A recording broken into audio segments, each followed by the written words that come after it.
We've all heard of Marvel by now, well most of us have, and many of us know that the guy who created the Marvel Comics was called Stan Lee. And to celebrate what would have been Stan Lee's 100th birthday way back in December 2022, Disney has released a very special on Disney Plus called Stan Lee, which is about Stan Lee's life. It's a documentary. It was released in June and I only saw it 2 days ago, so I'm reviewing it. Can this movie live up to the comics, or will it be just one forgettable streaming release? Find out by watching this review. One thing I did like about this documentary was that it was very educational. There was a lot that I did not know about Stan Lee that I learned from watching this video.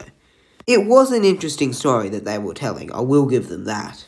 And I do like a lot how this story is told from Stan Lee. They use clips from his interviews. I like the use of archival footage. I like how we actually hear Stan Lee's voice telling the story. That is by far the best thing about the whole movie.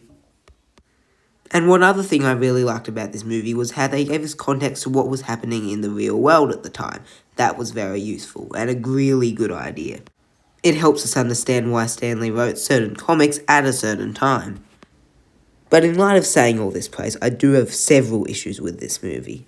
Probably the biggest issue that I have with this is that we just do not see enough on screen. Often we're just seeing photos from the comic books on screen during most of the movie, which is really disappointing. And I just see no point in ever watching this again, which is really sad, and I think it's rather forgettable as well. For a guy who made so many amazing comic books, a movie about his life should be a lot better than this is. I'm going to give Stan Lee a B-.